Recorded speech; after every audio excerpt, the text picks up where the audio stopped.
We think we know what reality is. We touch a stone, it feels hard. We look at a friend, they seem separate from us. We look at a clock, it tells us that time is moving forward in a single, straight line. This is the world of common sense.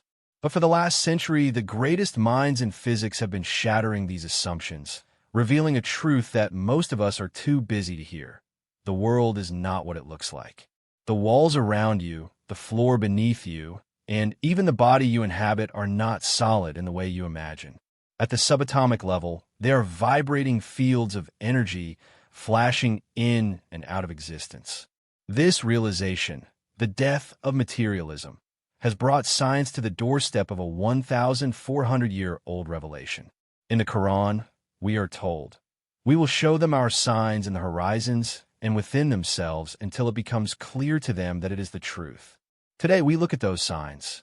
One of the most profound realizations of modern physics is non-locality.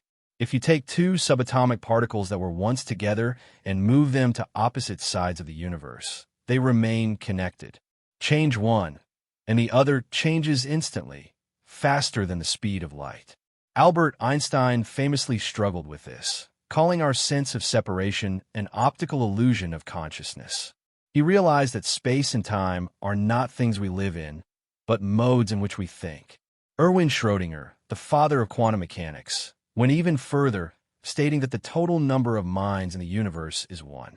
This echoes the Islamic concept of Tawhid. We often think Tawhid just means God is one, but in the deeper metaphysical tradition, it implies the unity of existence. The Qur'an says, "And He is with you wherever you are." It doesn't say He is watching you from a distance. It says He is the very ground of your being. When physics speaks of entanglement, it is describing a universe that is not made of parts, but is a single, unified whole. Our ego tells us we are separate. The Creator tells us we are one. If you zoom into an atom, you find a nucleus. Zoom in further, and you find protons and neutrons. Zoom in again, and you find quarks. But if you ask a physicist what a quark is made of, the answer isn't stuff. It is information, vibration, or energy. Max Planck, the father of quantum theory, made a statement that should have ended materialism forever when he said that he regarded consciousness as fundamental and matter as a derivative of that consciousness. To Planck, there is no such thing as matter. Instead, there is a mind that is the matrix of all things. This mirrors the Quranic verse, "Allah is the light of the heavens and the earth." In this context, light is not just photons. It is the fundamental Noor or divine presence that allows things to exist. The universe is not a machine that was built and walked away from. It is a continuous manifestation. If the divine will stop sustaining the universe for a single nanosecond, everything would vanish. This is why the Qur'an says, "Everything will perish except His reality." Matter is the shadow. God is the light. To us, time is a tyrant. We are haunted by the past and anxious about the future. But Einstein proved that time is relative. It stretches and shrinks depending on speed and gravity. He realized that the past, present, and future are all happening at once in what is called a block universe.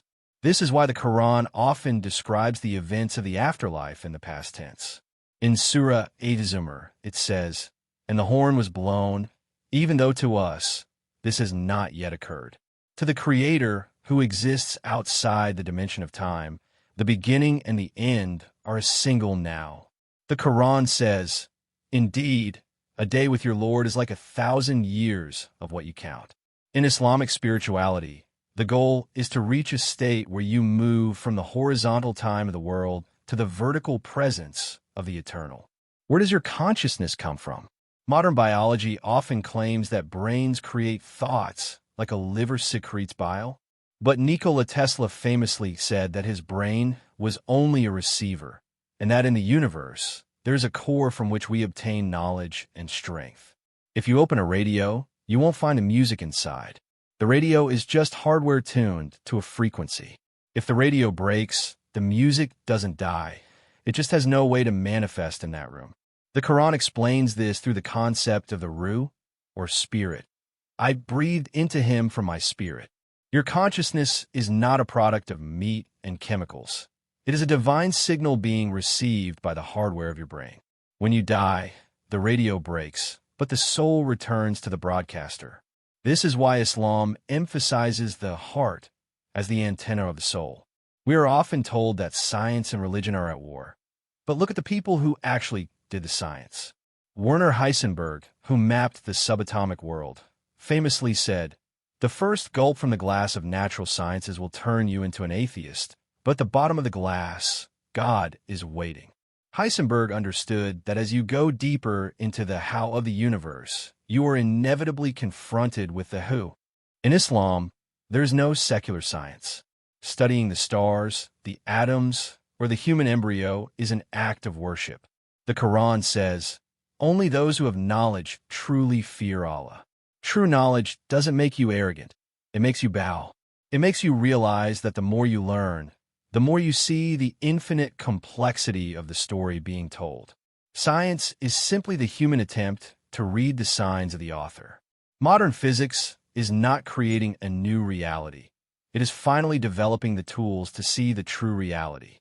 It is moving away from the dead universe of the 1800s toward the living universe described in the Qur'an. We see that separation is an illusion. Matter is not fundamental. Time is a created dimension, and consciousness is the primary reality. When we look at the universe through this lens, we realize we are not spectators in a random play. We are participants in a divine narrative. The Big Bang was the beginning of the story, and your life is a verse within it.